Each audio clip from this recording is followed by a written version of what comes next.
Well, here we are back again. Greetings for this Advent time. And one thing we're thinking about right now in Advent and leading up to Christmas is stress. And so I want to ask you, Doreen, do you get stressed at all during the Christmas season? I mean, doesn't everyone? A little bit, maybe, but it's funny you should ask this question because I was just discussing this with my two sisters. We were wondering whether we would eventually turn out like our mother, who finds it necessary to send Christmas greetings to all corners of the world every year. And our house is total mayhem at the moment. What about you? Yeah. I mean, probably the main reason people get stressed at Christmas is because of gift giving. And just for that reason, when that's my wife, Roxanne, and I, we got married, we decided pretty early on that we weren't going to give each other gifts at Christmas. So you can call me Scrooge. I might. I'm not feeling that stressed out, and I'm actually looking forward to the holiday with a lot of peace of heart. And you know, people have been worried about the commercialization of Christmas for a very long time. It's almost a trope, like remember the reason for the season. And way back in 1850, Harriet Beecher Stowe of Uncle Tom's Cabin fame went on kind of a rant talking about the worlds of money wasted at this time of year in getting things that nobody wants and nobody cares for after they are got. So that goes back to my point about people not really feeling comfortable maybe like verbalizing their love and appreciation for people, and so they end up buying a lot of useless junk. Useless junk. Well, allow me to retort. Go for it. I mean, if someone got me some decent single malt, I would most certainly care for it after I got it. But more seriously, Christmas can be an overwhelming time of year, especially, we think of people with mental health problems and struggles. There are a lot of expectations associated with the season, and when we don't meet those expectations or they aren't met by others for us, that can be very difficult. And that's actually an important reason why in our communities we try to de-emphasize the aspects of the season that put stress on people, and rather we focus on spending time together. But that can be stressful as well. We really shouldn't also forget the introverts at this time of year.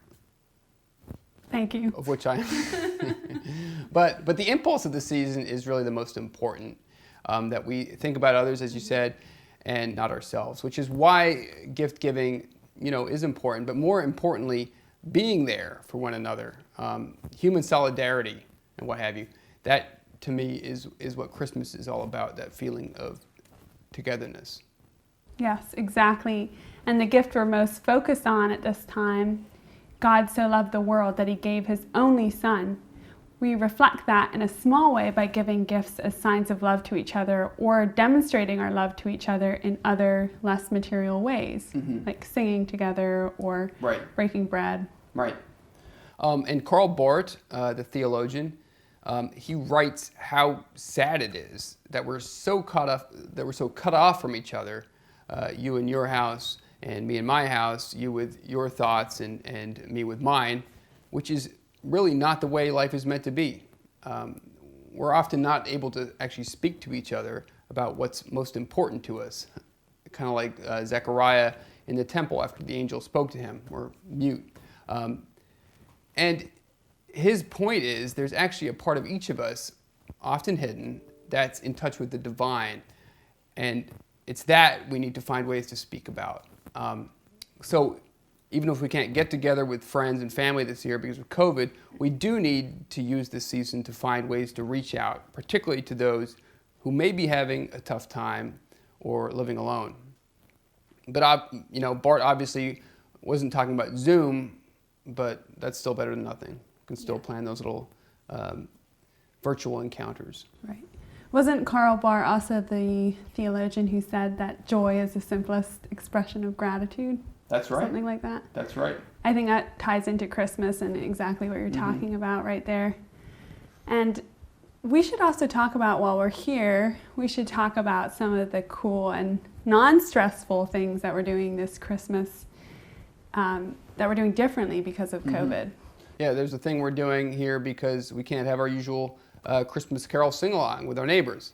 We should definitely talk about that. You want to extrapolate? I'll try. I Not sure how it's all exactly going to pan out, and I think it should also remain somewhat of a surprise.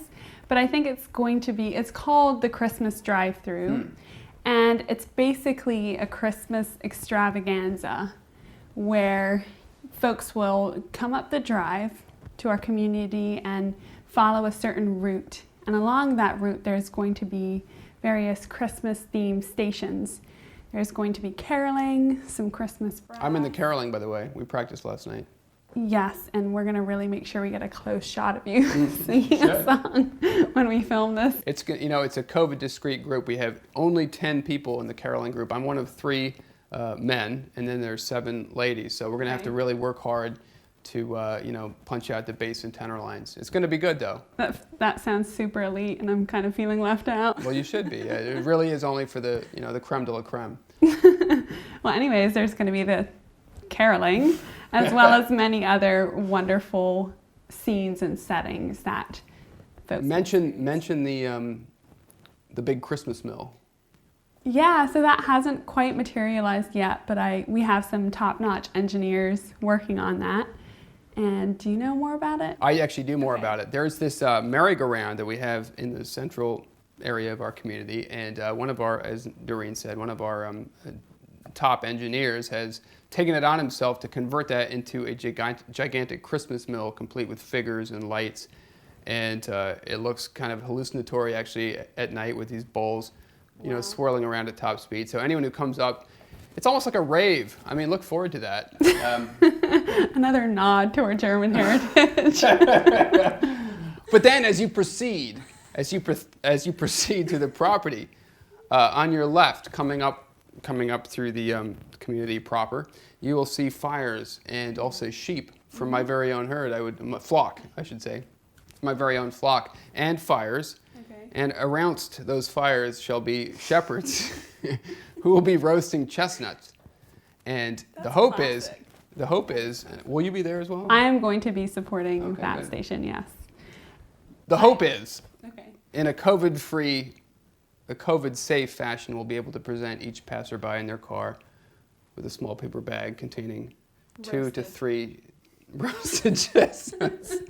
And describe the route continuing on from there. Okay, so from there, you will be heading past a heavenly array of angels and stars, and you'll feel like you're ascending into heaven. This is not good. It's good.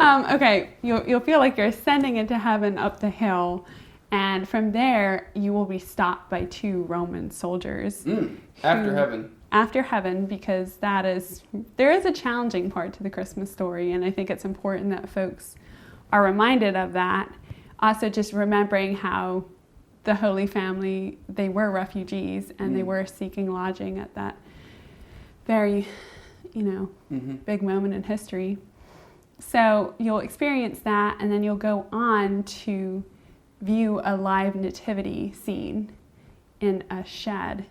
So it will feel very real, hopefully. And at the same time, you'll also be treated to some amazing Christmas brass music. Right, and caroling. And well, the caroling happens before. Well, no, I should mention the caroling will happen over, through the grace and benefit of technology, over a low wattage FM station. So as you come up the drive to our community, you will be instructed to dial into, I'm not sure which station, but you will hear my melodious voice along with 9 other carolers, and then also some Christmas brass music. And then as you descend the hill and take in that message, as you get to the bottom, there will be a Christmas cookie box for you to take home. Right. And further on yet, you will see Mr. and Mrs. Claus. It got slightly more secular. It gets slightly more secular as we descend. During the exit. Which is the way. Anyway, it's a lot to look forward to. Obviously, we're quite excited about it. And if you can't make it because you're too far away, we are planning to post a video version to this channel, hopefully early next week.